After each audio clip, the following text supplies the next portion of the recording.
wabarakatuh. Alhamdulillahirabbil alamin. Assalatu wassalamu ala asrofil anbiya wal mursalin sayyidina wa maulana Muhammadin wa ala alihi wa sahbihi ajmain. Amma ba'du. Alhamdulillahirabbil alamin. Puji syukur atas kehadirat Allah Subhanahu wa taala yang telah memberikan nikmat tak terhingga kepada kita semua, sehingga kita dapat merasakan kenikmatan hidup di dunia ini. Allahumma sholli ala sayyidina Muhammad.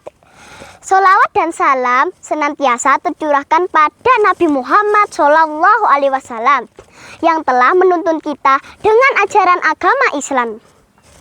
Sahabat kurcaci rahimakumullah, saya Bilqis Kinara Indraswari dari SD Negeri Wonosalam 3 akan menyampaikan tausiah yang bertema kisah Nabi Muhammad Shallallahu Alaihi Wasallam sesuai syair berikut.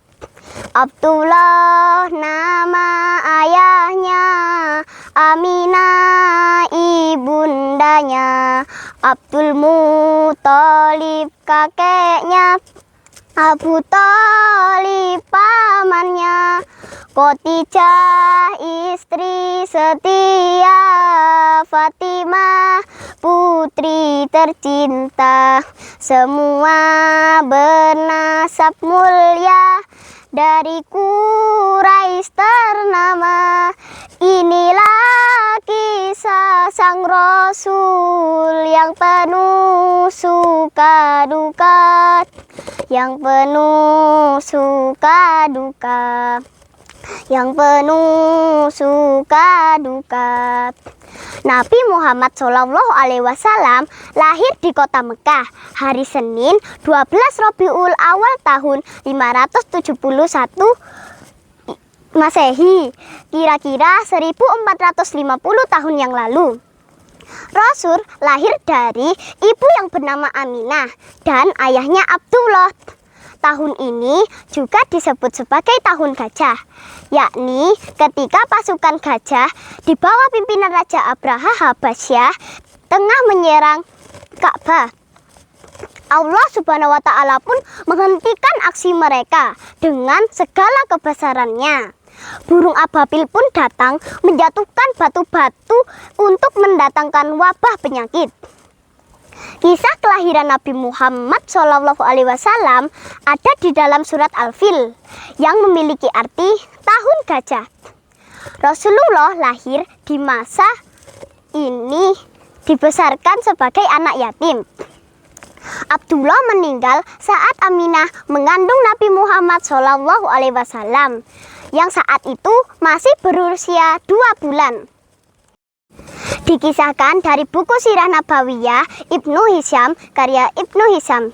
Kisah kelahiran Nabi Muhammad Shallallahu Alaihi Wasallam berlanjut saat sang ibu Aminah mengutus seorang untuk mengabarkan tentang kelahiran anaknya kepada Abdul Muthalib, kakeknya Rasulullah.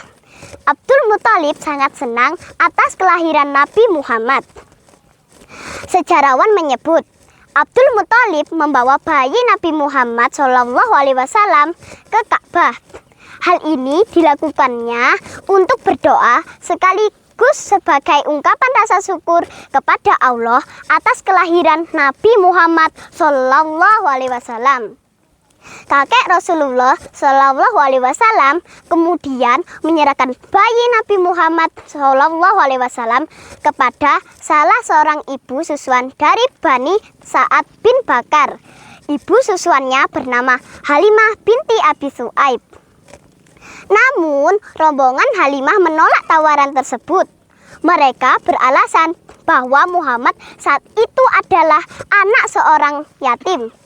Sementara mereka membutuhkan imbalan dari ayah sang bayi. Di tengah-tengah kelompok yang menolak, hanya Halimah yang bersedia dan bersikeras untuk menyusui bayi Muhammad. Hingga ia dan suaminya berhasil membawa sang bayi pulang. Nabi Muhammad disusui Halimah selama 2 tahun. Namun Halimah meminta untuk bersama Nabi selama 4 tahun karena merasa keberkahan selalu menyertainya. Sahabat kurcaci rahimakumullah, semasa kecilnya beliau dibesarkan oleh kakeknya Abdul Muthalib, namun tak selang beberapa lama, kira-kira 2 tahun, kakeknya wafat. Ketika itu beliau masih berusia 8 tahun.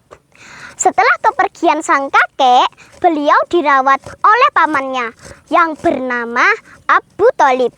Begitu pedih kehidupan Nabi Muhammad. Namun beliau menjalani kehidupan dengan penuh kesabaran dan keikhlasan. Sehingga akhirnya beliau diangkat menjadi Rasul yang paling mulia. Sahabat kurcaci rahimakumullah, demikian sepintas kisah Nabi Muhammad SAW. Semoga kita bisa mengambil hikmah dari kisah beliau dan bermanfaat untuk kita semua. Amin. Akhirul kalam. Wassalamualaikum warahmatullahi wabarakatuh.